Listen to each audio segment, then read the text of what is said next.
Hi, Stephanie here with mahalodotcom. You know, child abuse is a terrible crime. It can occur in the home, but also out of the home. So what do you do if you're a parent and you've learned that your child has been victimized? Well, Dr. Sara is here to tell us more about some steps that we can take as parents if we find this out.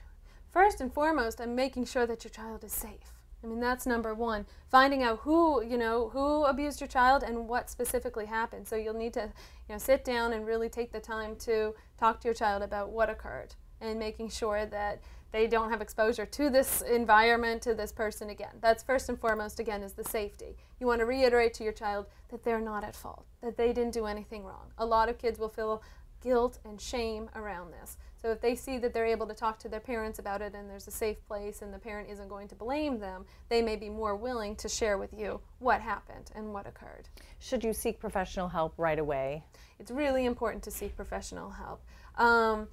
Every child who has been abused is going to need a safe place to discuss what happened and to start to heal.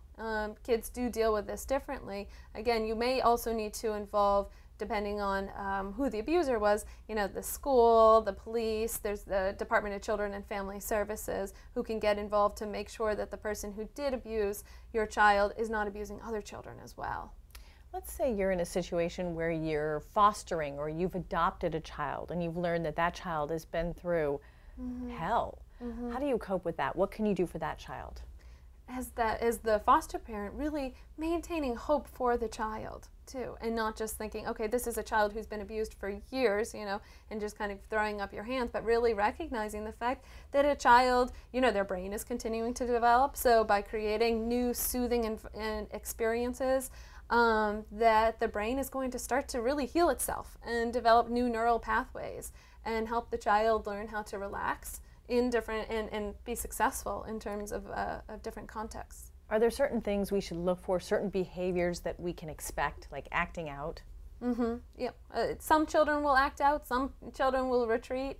Again, there's a whole host of different symptoms depending on the child and depending on the circumstances of what happened.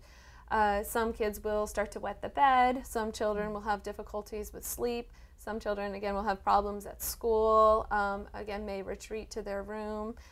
And, again, noticing the child's, if there are any changes in terms of your child's behavior, this is important to address with the child if there is something that's going on. Okay, Dr. Sara, thank you so much for giving us some insight into how to deal with a child who's been abused. Thank you very much. If you'd like more information about parenting, you can go ahead and click on any of the links you see here. You can also subscribe to Mahalo Parenting, or if you've got a specific parenting question, feel free to send us an email at requests@mahalo.com. Thanks for watching.